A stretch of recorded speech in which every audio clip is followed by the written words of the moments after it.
Muy buenas noches, amados hermanos, también amigos que se conectan a través de la red social posteriormente a estudiar con nosotros a través de los videos grabados. Esta noche, como siempre decimos buenas noches porque esto se está grabando y se está presentando en vivo todos los martes a las 9 de la noche, hora de Panamá.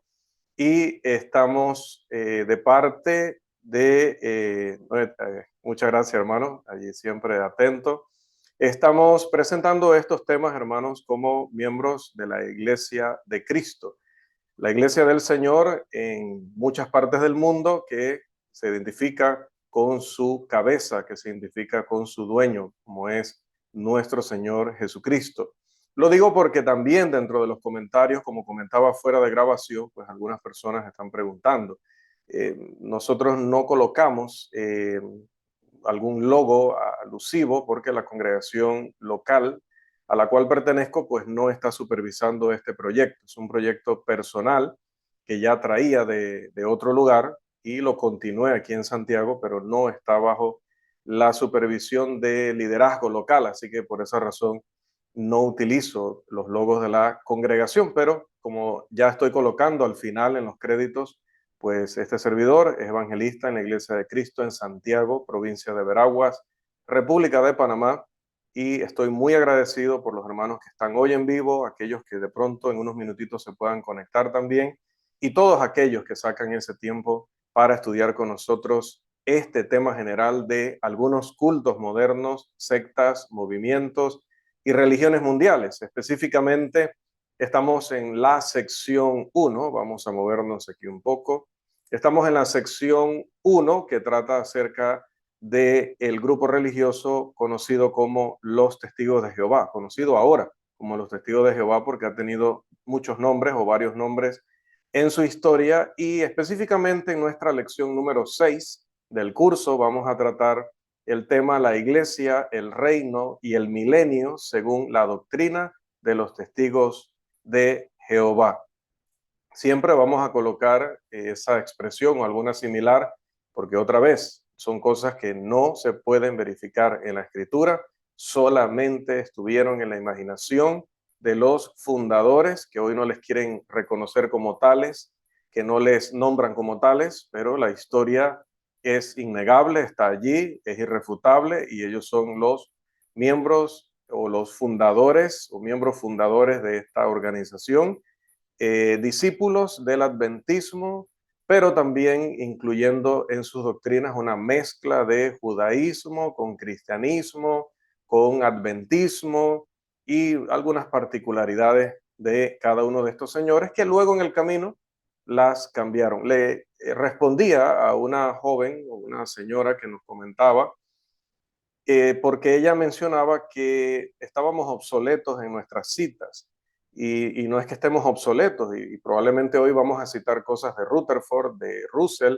y se pueda decir nuevamente lo mismo. Lo vuelvo a explicar porque no sé si las personas ven todos los videos y los ven en orden, como los ha estado viendo nuestro hermano Carlos desde hace mucho tiempo.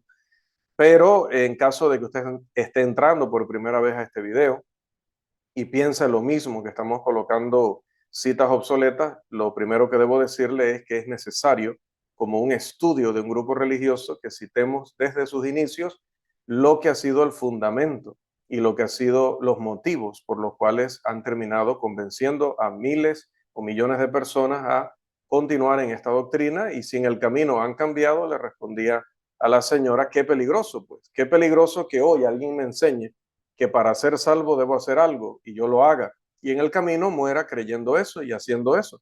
Pero dentro de 50 años resulta que esta misma organización le diga a mis bisnietos que lo que ellos me explicaron a mí, que era para ser salvo, ya no es válido, que ahora han entendido, porque han tenido mayor luz, las cosas de manera diferente. Entonces yo morí creyendo una mentira porque ellos no se prepararon bien, porque ellos no investigaron bien, porque ellos no entendían la escritura, pero la entendieron 50 años después mejor. Entonces ahora mis bisnietos no sabrían si creerles porque ya me mintieron a mí, o me engañaron a mí, o me fallaron a mí, o aceptar esto de que tienen una nueva luz que no se sabe si es tan eficiente como la primera luz o será igual de mala y tendrán que esperar 50 años más para que venga otra luz mejor que la luz mejor que la luz original. Si ese es el grupo al que yo me voy a unir, me da mucho miedo, me da terror. Nunca sabré si estoy salvo o no, nunca sabré si estoy haciendo o no la voluntad de Dios, porque aparte, ellos no están sujetos a la escritura, están sujetos al cuerpo gobernante y lo que el cuerpo gobernante entienda, entre comillas, de la escritura, porque no se basan en la escritura, sino en sus propias ideas, como lo vamos a ver a continuación. Las doctrinas de los testigos de Jehová con respecto a la iglesia, el milenio y el reino están tan entrelazadas, tan relacionadas la una con la otra, que es imposible tratarlas por separado. Su doctrina sobre estos temas se clava en los oídos de los estudiantes de la Biblia como uñas rasgando una pizarra. Ya se imaginará usted ese cuadro. Es una construcción edificada con pasajes arrancados de su contexto, a los que le añaden fantasía y la necesidad de justificar ciertas creencias que traen de otros lados fuera de la escritura. El crecimiento de los testigos de Jehová como organización a nivel mundial da testimonio de la capacidad de los seres humanos para creer casi cualquier cosa siempre y cuando les complazca. Y el tratamiento casi de cábala, un tratamiento cabalístico que hacen de la Biblia, evidencia su habilidad o su capacidad para ver lo que no está allí en el texto. La simple historia del Evangelio se convierte en sus manos en un tortuoso relato de un reino que es y no es, de resurrecciones que no son resurrecciones, de castigos que no son castigos. Su esperanza, su gran esperanza, como veremos en unos minutos, es un sangriento Armagedón, una batalla literal donde morirían millones de personas, excepto los testigos de Jehová. También la esperanza de una segunda oportunidad de salvación durante el famoso milenio literal y finalmente una tierra eterna paradisíaca donde vivir. Bien, vamos a aprovechar nuestro tiempo y vamos a pasar al primero de estos puntos, la doctrina de los testigos de Jehová acerca de la iglesia. La iglesia de Cristo, según los testigos de Jehová, consiste en Jesucristo como la cabeza y los 144,000 miembros de su cuerpo.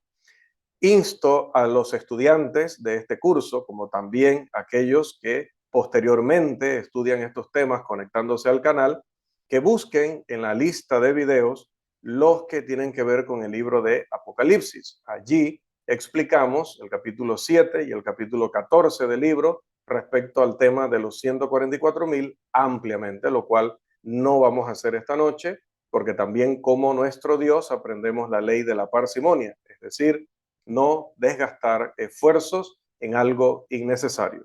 Le rogamos que también pueda ver aquel video, lo pueda comentar, le pueda dar me gusta, lo pueda compartir, que esto también ayuda a que más y más personas puedan recibir de parte de YouTube la sugerencia de ver estos videos y edificarse.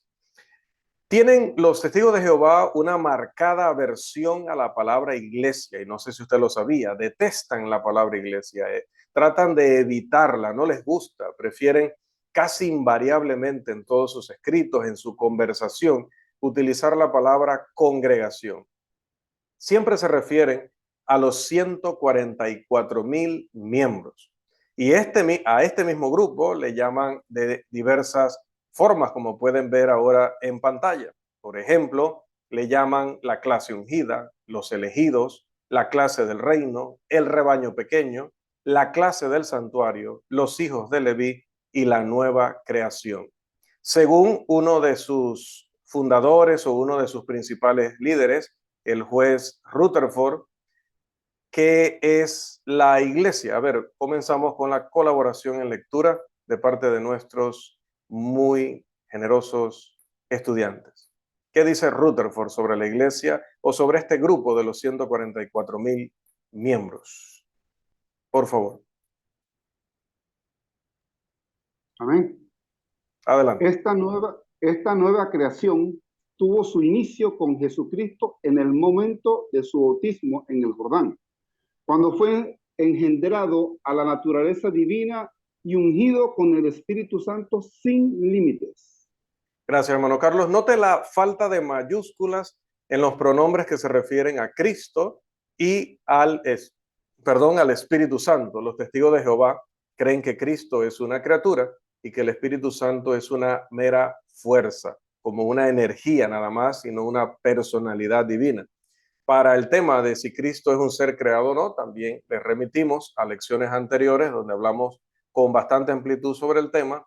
Y respecto al Espíritu Santo, también tenemos otro curso, la doctrina bíblica del Espíritu Santo, un estudio exhaustivo donde tratamos todo lo que tiene que ver con su personalidad y su carácter, su naturaleza divina, ¿verdad? Así que también les rogamos que pueda ver estos temas con detalle. De momento solamente queremos rescatar de las palabras de Rutherford que este grupo de los 144,000, dice, inicia prácticamente con el mismo Jesús. Y aunque no es él parte de los 144,000, en el momento dice que es engendrado a través de las aguas del bautismo allá en el Jordán, inicia este periodo donde Dios va a comenzar a escoger a los que van a ser miembros de ese selecto grupo. Ahora, no confundamos el rebaño pequeño con las otras ovejas, porque solo los 144,000 miembros o el rebaño pequeño dice que pasarán la eternidad en el cielo con Cristo. En cambio, las otras ovejas, como le llaman ellos, basándose en una expresión de Jesús en Juan capítulo 10, sobrevivirán el Armagedón y pasarán la eternidad en un paraíso aquí en la tierra. Y aunque Russell hizo una distinción entre estas dos clases de personas engendradas por espíritu, porque no dicen por el espíritu, sino por espíritu, para mostrar que es simplemente una fuerza activa, según ellos. Los testigos de Jehová moderno, a diferencia de Russell, afirman que las otras ovejas no están engendradas por espíritu.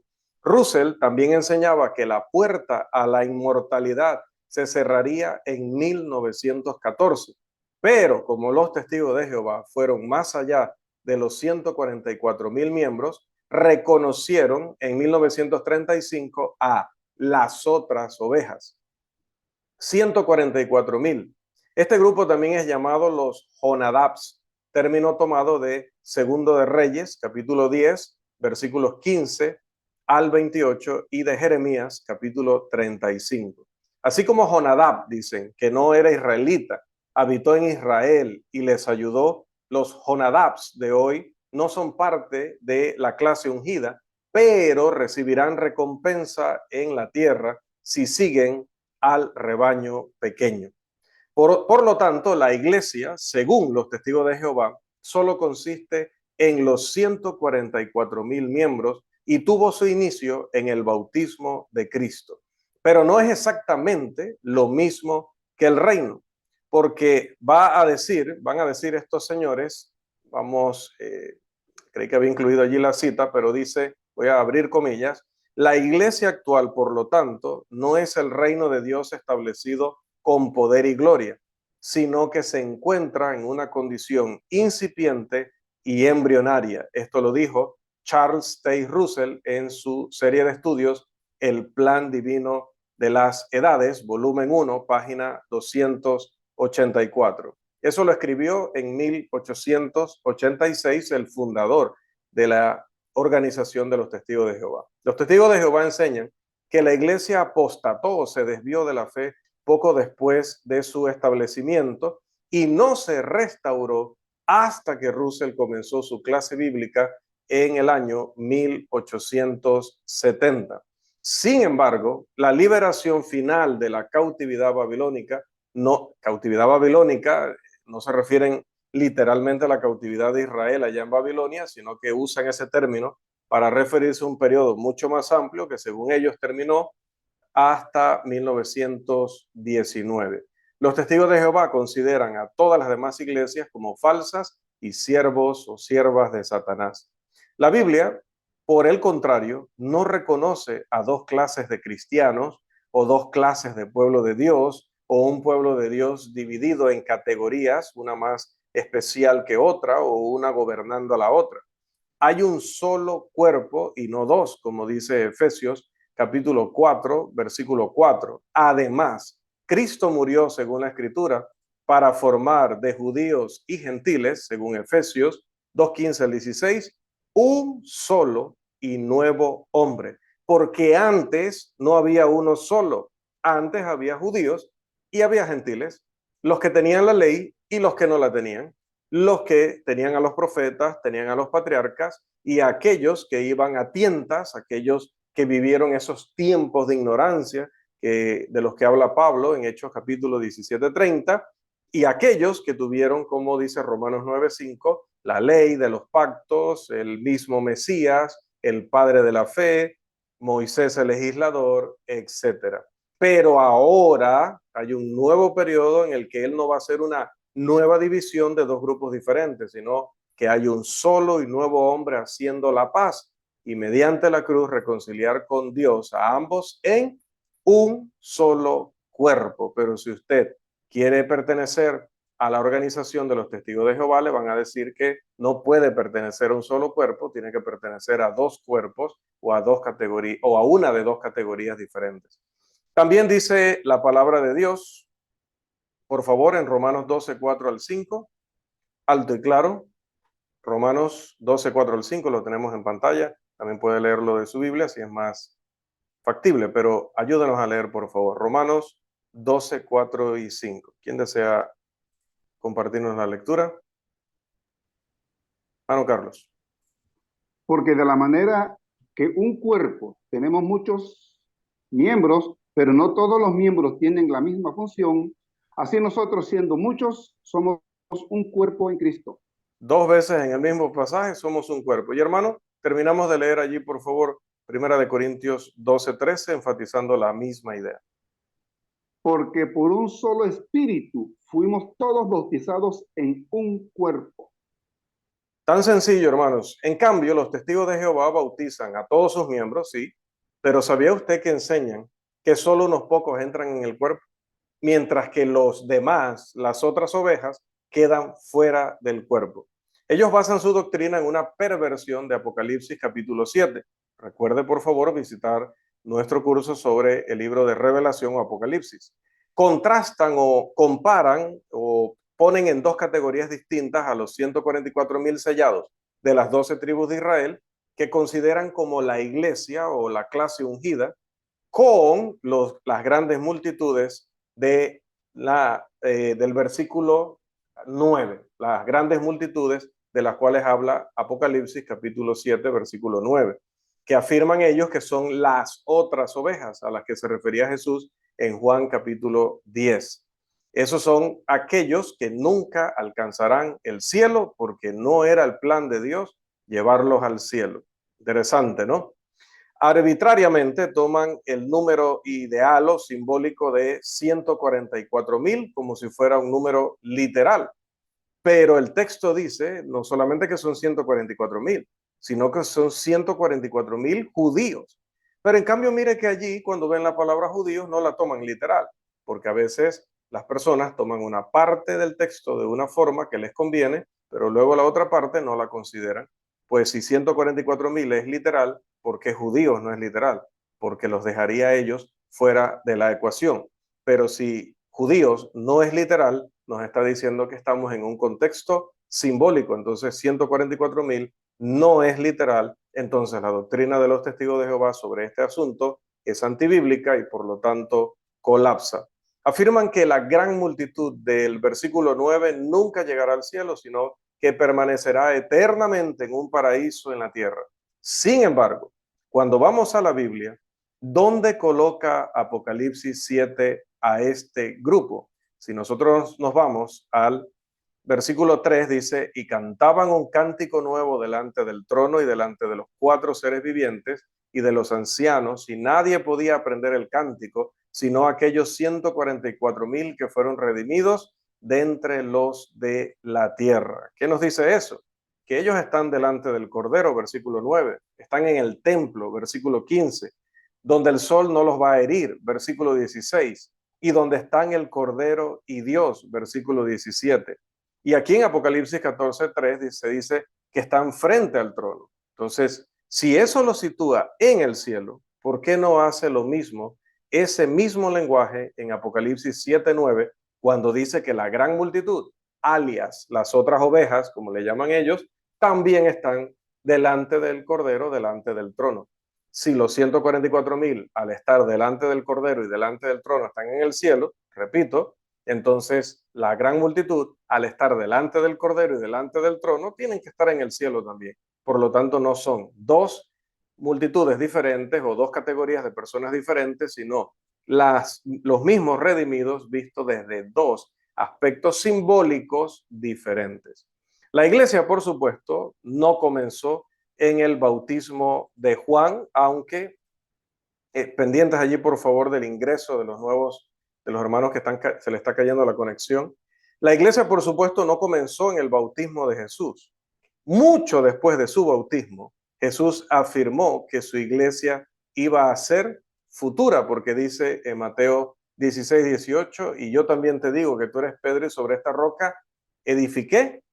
No, edificaré mi iglesia. Todavía no la había edificado y su bautismo ya había pasado hacía un par de años. La iglesia, como enseña el Nuevo Testamento, como enseña la Escritura, cuando tú no lees el arpa de Dios de Rutherford, cuando no lees sea Dios Verás o la Atalaya o Despertad o alguno de estos libros que ya hemos mencionado previamente, sino que te vas a la Biblia, encuentras que te dice que la iglesia comenzó en el Pentecostés que siguió a la resurrección de Cristo, como está registrado en Hechos, capítulo 2, versículos 36 al 47.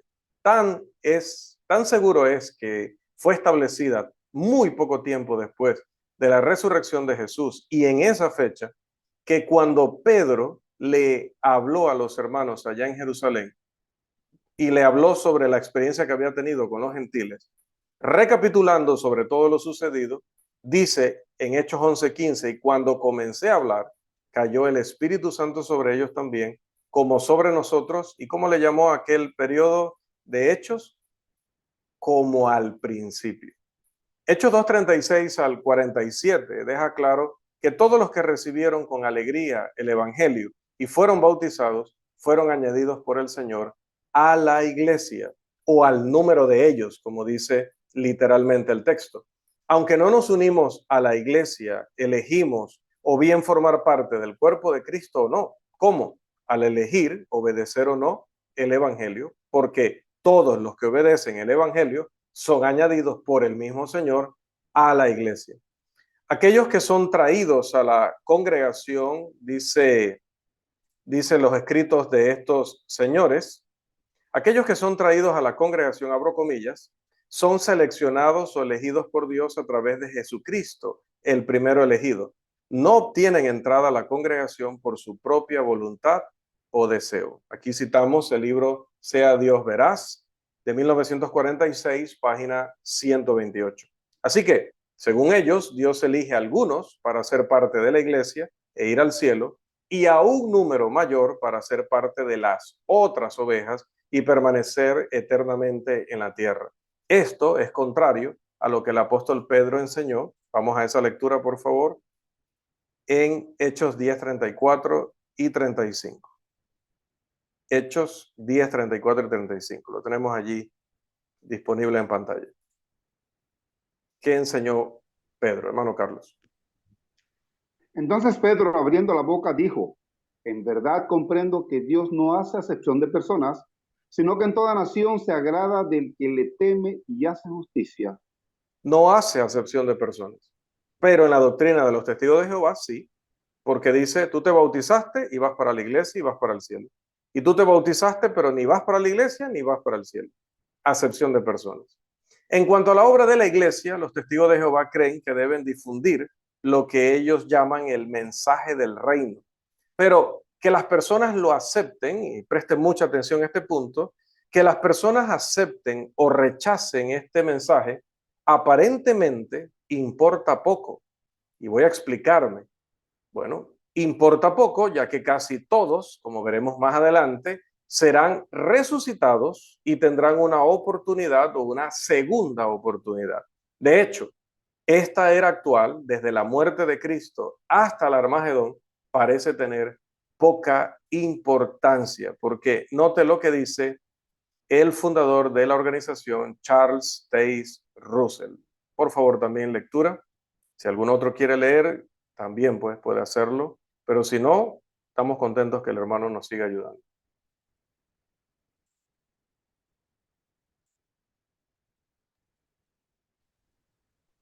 La conversión del mundo en la era actual no se esperaba de la iglesia, sino que su misión ha sido predicar el evangelio en todo el mundo como testimonio y prepararse bajo la dirección divina para su gran obra futura. Dios aún no ha agotado de ninguna manera su poder para la conversión del mundo, mas aún, Él aún no lo ha intentado siquiera. Miren lo que dice el fundador de la organización, su primer maestro, y que no ha dejado de serlo. A Dios no le preocupa tanto ahorita salvar gente. Nosotros estamos predicando este mensaje del reino para los que quieran obedecerlo y formar parte de esa gran multitud que va a heredar la tierra como paraíso. Pero si las personas no aceptan, no es tan importante porque Dios ahorita no se está empleando a fondo o no se está esforzando al máximo para salvar a la gente porque Él en su plan sabe que va a haber una segunda oportunidad. Así que si las personas en los días sábados, que sobre todo creo que en toda Latinoamérica lo hacen así, no sé si, imagino que a nivel mundial, ¿no? Porque los 4 o 6 o no sé cuántos componen el cuerpo gobernante dicen que ellos tienen que lanzarse por un precipicio y se lanzan todos. Todos se lanzan. El que no se lanza va a ser aniquilado, ¿no? Entonces, todos se lanzan. Lamento hablar en este tono, pero es que es increíble cómo decir que Jesucristo es el Señor, que Dios es nuestro Señor, nuestro Creador, nuestro amo, y luego lo que el cuerpo gobernante diga, aún pasando por encima de la Escritura, vale más, importa más. Lo que Russell diga importa más que lo que diga nuestro Dios en su palabra, que está inspirada y que es perfecta. Mire, esta doctrina tan odiosa, o sea, usted los ve cada sábado predicando y yo recuerdo que tenía un evangelista que, bueno, era como era, y no voy a entrar en detalles, pero sabrán a qué me refiero cuando digo era como era. Sobrevivía a ese ministerio y gracias a Dios aquí estamos. Pero tenía un evangelista en los primeros años de mi cristianismo que se la pasaba alabando y alabando a este grupo porque es que esa forma de ellos de no descansar y predicar toda la vida puerta a puerta es lo máximo. Lo que él no sabía es que a ellos poco les importa si usted le cree o no le cree, porque enseñan que usted morirá, si no ha obedecido, morirá, y luego cuando venga lo del milenio, usted resucitará, que vamos a ver más adelante que eso ni es resurrección, pero bueno, dicen que resucitará y tendrá una segunda oportunidad. Así que usted ahorita haga lo que quiera, porque tendrá una segunda oportunidad, sí o sí, según Russell y todos sus hijos doctrinales. ¿Qué diferente es esto del sentido de urgencia de las palabras de Cristo en un pasaje como Juan, capítulo 4, versículo 35, por favor?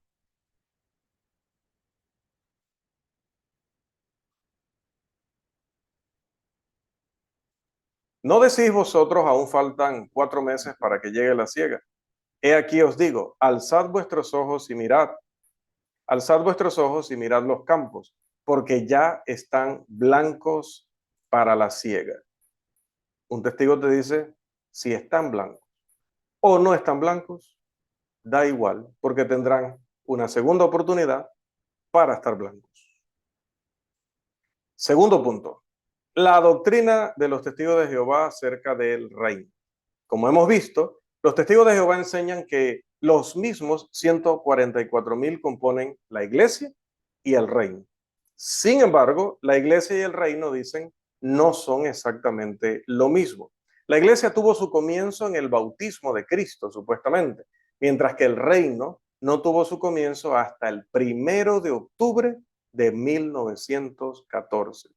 Russell escribió en 1886 lo siguiente. Por favor, celeridad en la lectura para aprovechar mejor el tiempo. ¿Qué dijo Russell? Hermano Irving. Es cierto que la iglesia es el reino de Dios en la tierra en cierto sentido. En las parábolas de nuestro Señor, La iglesia frecuentemente es llamada el reino, y el apóstol la menciona como el reino sobre el cual Cristo ahora reina, diciendo que Dios nos ha trasladado del reino de las tinieblas al reino de su amado Hijo. Quédese ahí, hermano Irving, porque después de admitir esto, Russell se contradice y no en el mismo libro. O sea, o no solo en el mismo libro, sino en la misma página donde escribió esto. Veamos cómo termina ese tema. Dice Cuando Russell, las parábolas de nuestro Señor son examinadas cuidadosamente, se encontrará que claramente enseñan que la venida o el establecimiento del reino de Dios con poder es futuro y por supuesto no ocurrirá hasta que el rey venga. Russell no ha solucionado su problema, simplemente se ha contradicho a sí mismo.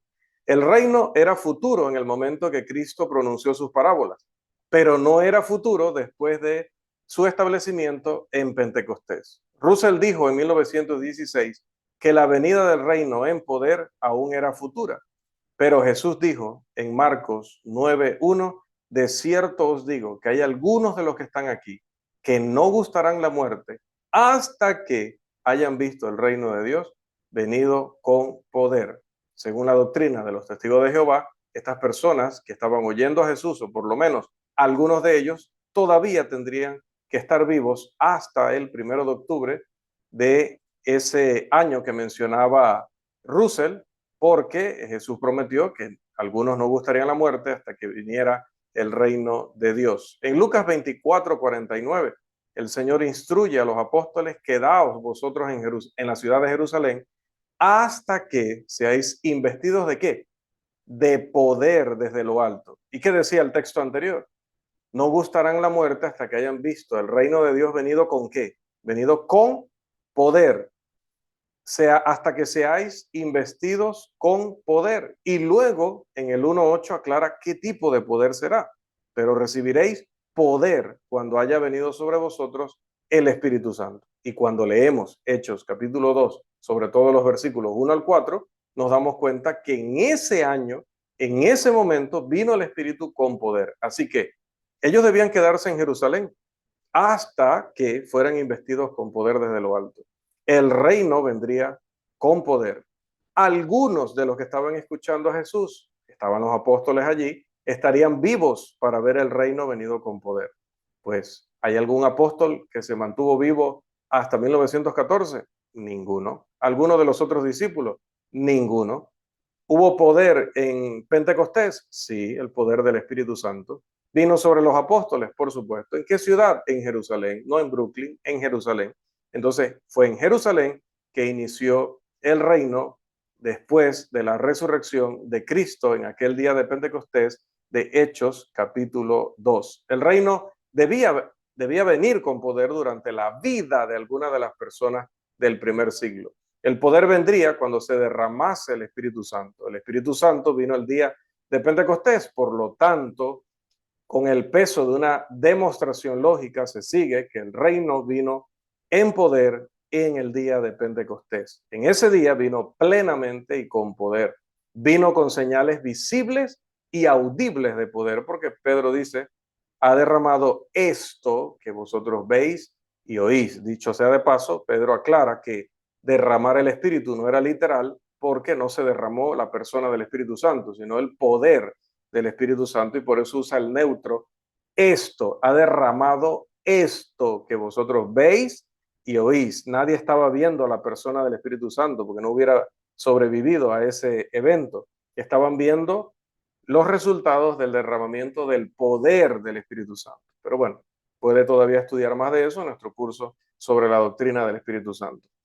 Entonces, qué absurdo decir, oh, no, no, no, no, no. No vino entonces, sino que vino en secreto, cuando Cristo vino en secreto el 1 de octubre de 1914. Pero, ¿qué se puede esperar de las personas que te dijeron, bueno, a usted no, a nuestros abuelos y bisabuelos y tatarabuelos, que el reino, que el mundo se acabaría en 1975? ¿Tengo que explicar que no se acabó? Creo que no. En 1921, el juez Rutherford tuvo, porque no hay otra palabra, quizás pueda haber alguna peor, pero voy a usar esta, tuvo el descaro de escribir lo siguiente. Por favor, ¿qué dijo Rutherford, hermano Carlos?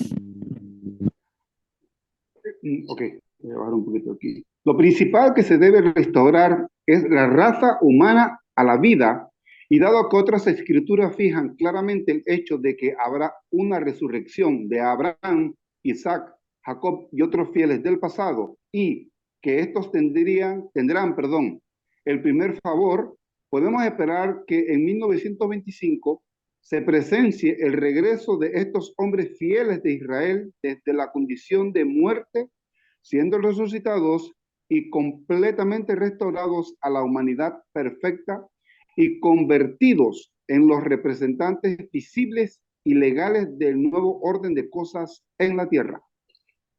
¿Recuerdan lo que les dije en la lección pasada?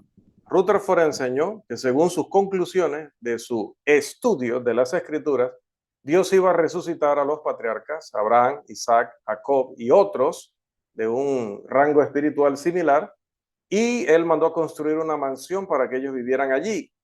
Los testigos de Jehová dijeron, sí, en cierto sentido el reino comenzó en el primer siglo, pero no realmente, porque tuvo que esperar para comenzar con todo poder y verdad en 1914. Por eso también dijeron lo siguiente.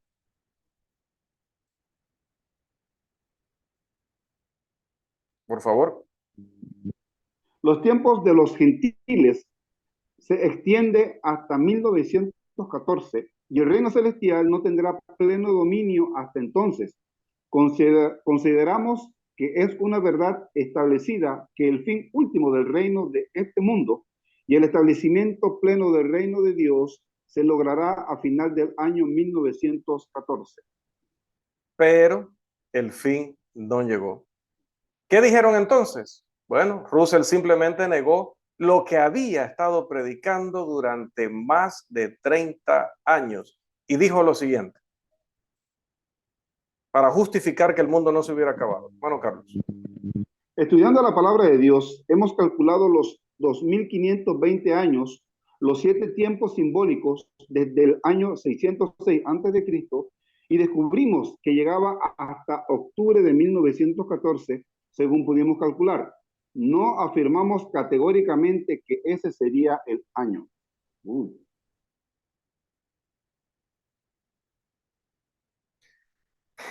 Como hemos visto, Rutherford predijo el fin en 1925. Pueden hoy día gritar, llorar, correr, lo que sea. Pueden llenar todos los comentarios de este video luego con cosas, como lo han hecho en los videos previos. Pero Rutherford predijo el fin en 1925, o que sucedería en 1925. Cuando falló, porque falló, ¿se detuvo él? Por supuesto que no. En 1929 mandó construir la famosa Casa de los Príncipes para albergar a los patriarcas del Antiguo Testamento después de su resurrección. El 24 de diciembre de 1929, la propiedad fue transferida a ellos, pero Rutherford fue el que vivió allí, no Abraham, ni Isaac, ni Jacob. Y cuando Rutherford murió en 1942, tampoco le transfirió eso a Abraham, a Isaac y a Jacob, sino que la propiedad fue vendida. En 1975, los testigos de Jehová nos decían que el reino estaba a punto de manifestarse, pero ese año llegó y pasó y ellos no mostraron vergüenza, ni decencia, ni dignidad. ¿Cuál es la naturaleza de este reino tardío que los testigos de Jehová dicen que está aquí, pero no está aquí? Aquellos en el reino, los 144,000, gobernarán el mundo. Afirman que los 144,000 desde 1918 han sido transformados en criaturas espirituales invisibles. Aquellos que aún están vivos serán transformados en la muerte. Que los 144,000 gobiernan y seguirán gobernando sobre el mundo y sobre las otras ovejas. Pero algún día, desde 1914, han creído que el momento está cerca. Dios establecerá el reino por la fuerza en el mundo. Así que dijeron lo siguiente, por favor.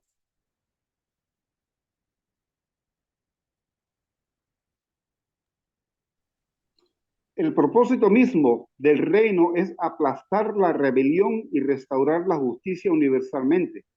Por lo tanto, Satanás y su organización impía serán destruidos bajo el poder irresistible de ese gobierno teocrático.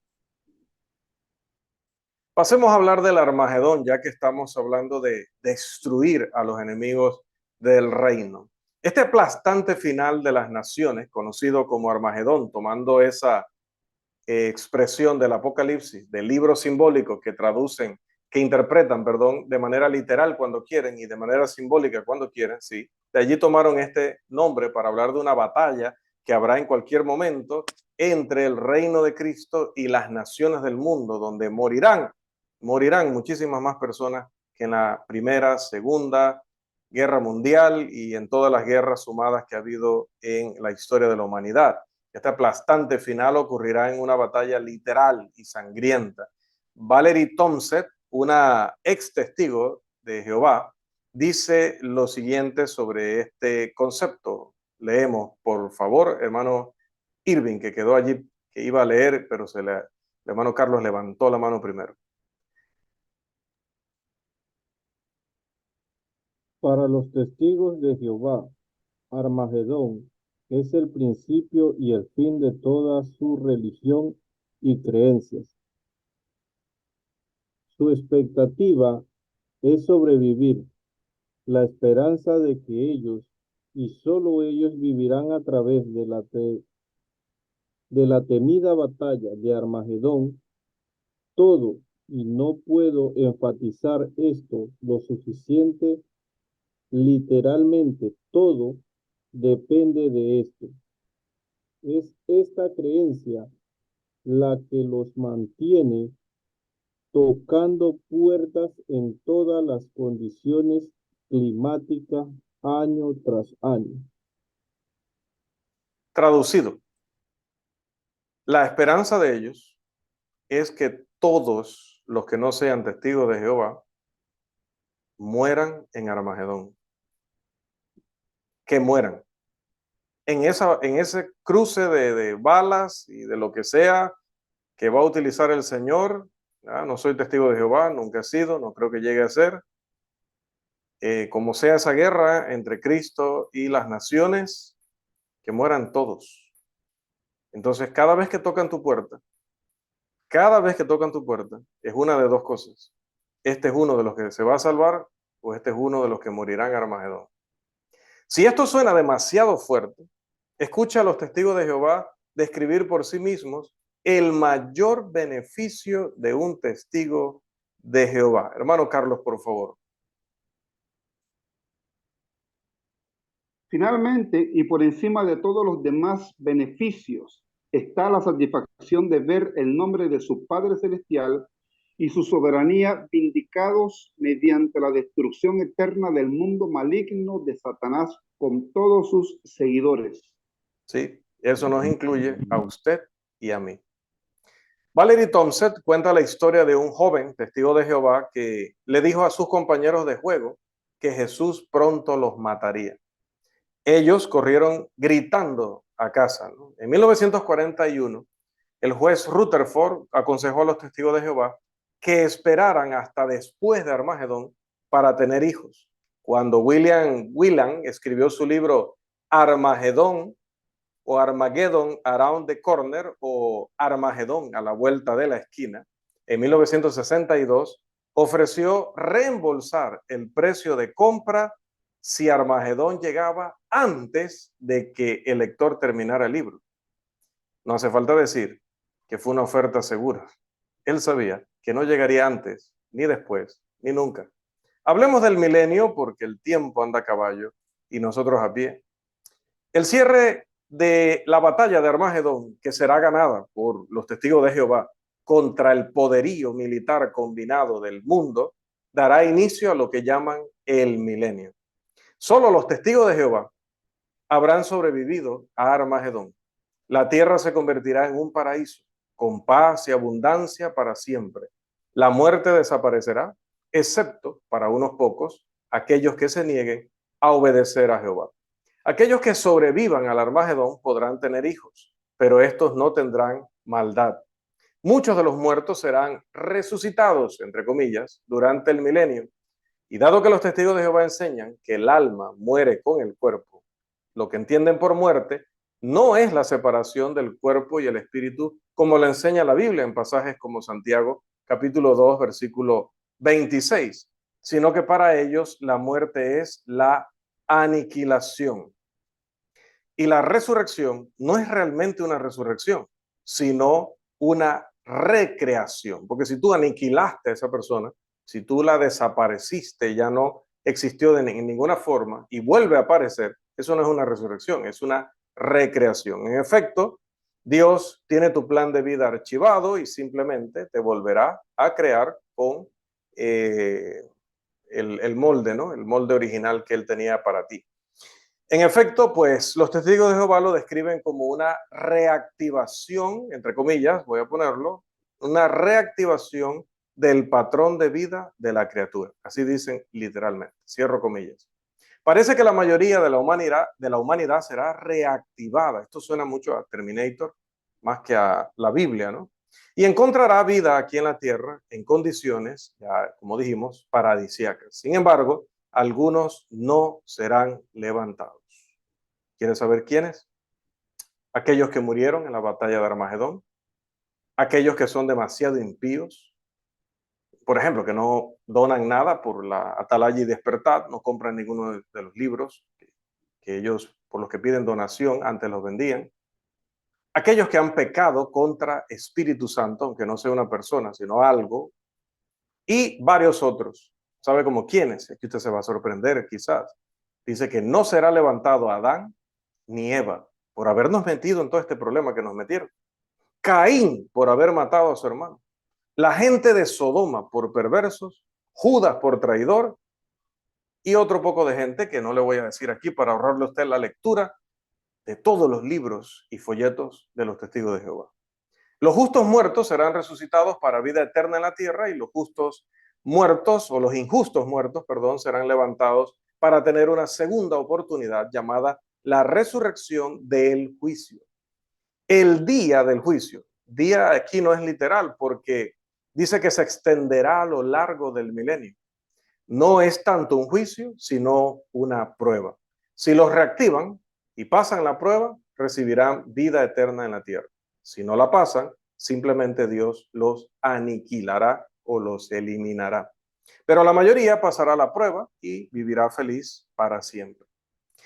Esto es si ellos y todos los demás aprueban el examen final. Al final del milenio, Satanás y sus demonios serán liberados e intentarán desviar a todos. Satanás y todos los que sean desviados por ellos o convencidos por él y sus secuaces, pues serán arrojados al lago de fuego y serán aniquilados. Aparentemente esto no perturba a los testigos de Jehová, incluso en su Biblia modificada, llamada modificada, no momificada, modificada, llamada la traducción del Nuevo Mundo de las Sagradas Escrituras, dice en su versión en línea de 2019, no la incluí aquí, dice: el diablo que las estuvo engañando, hablando de las naciones, el diablo que las estuvo engañando fue arrojado al lago de fuego y azufre, donde ya estaban tanto la bestia salvaje como el falso profeta. Ellos serán atormentados día y noche para siempre jamás. Apocalipsis 20:10 en la traducción ya citada. Pero, ¿cómo puede alguien que ha sido aniquilado ser atormentado por siempre jamás? Solo ellos lo entienden. La Biblia enseña que el alma sobrevive al cuerpo. De hecho, Jesús dijo en Mateo capítulo 10, versículo 28, y no temáis a los que matan el cuerpo, mas el alma no pueden matar. ¿Qué le parece? Pero si el alma muere cuando el cuerpo muere, entonces cualquiera que mate el cuerpo también mataría el alma. Esto haría que la afirmación del Señor fuera falsa. Esto haría que el Señor nos estuviera mintiendo, engañando. La historia del rico y Lázaro, y sí, es historia y no parábola, porque las parábolas no incluyen los nombres propios de sus protagonistas, esa historia de Lucas 16, nos enseña claramente que el alma sobrevive a la muerte y que después está consciente incluso de lo que ha vivido cuando estuvo en el cuerpo en la tierra. La Biblia enseña que algunos serán castigados eternamente, dice la Escritura en Mateo 25, 46, y estos irán al castigo eterno. Note que estudiando en una ocasión con una testigo de Jehová, o ella enseñándome a mí, estaba joven yo todavía, tenía 17 años, todavía recuerdo que cuando le pregunté sobre esto, ella me decía, sí, el castigo es eterno porque él te aniquila ahorita y quedas aniquilado eternamente. Entonces, en ese sentido es un castigo eterno. Lo que ella no se daba cuenta era que ese término castigo solamente tiene sentido sumado con eterno si eres consciente del mismo. Pero usted se imagina que le diga usted a un estudiante, por ejemplo, vas a estar castigado en el salón durante 50 años, pero inmediatamente lo echas del salón y él se va a su casa. No tiene sentido. Pero tampoco la Biblia habla de una segunda oportunidad como la que ellos mencionan, una segunda oportunidad después de la muerte en ningún periodo. Más bien la Biblia dice en Hebreos 9:27, está establecido para los hombres que mueran una sola vez. Una sola vez. Según los testigos de Jehová mueren ahora, esos impíos mueren ahora, son recreados en el milenio y se les da una segunda oportunidad, pero si no la aprovechan, los vuelven a matar, que para ello es aniquilar. Entonces tienen dos muertes. La Biblia habla de, está establecido para los hombres que mueran una sola vez y después de esto, el juicio. En conclusión, si nada más, las doctrinas de los testigos de Jehová sobre la iglesia, el reino y el milenio demuestran vívidamente la absurdidad o la absurdez de la idea de que no hay peligro en la especulación sobre textos de la Biblia que hablan del final de los tiempos. Tal especulación distorsiona la esencia misma de la Biblia y afecta el enfoque que se le da a cada versículo. Y cuando usted trata la Biblia de esa manera, no va a pasar otra cosa, sino lo que Pablo dijo de algunos en el primer siglo, que su palabra carcomerá como gangrena. Hasta aquí, amados hermanos, nuestra lección número 6, la iglesia, el reino y el milenio según la doctrina de los testigos de Jehová. Que el Señor les siga bendiciendo ricamente.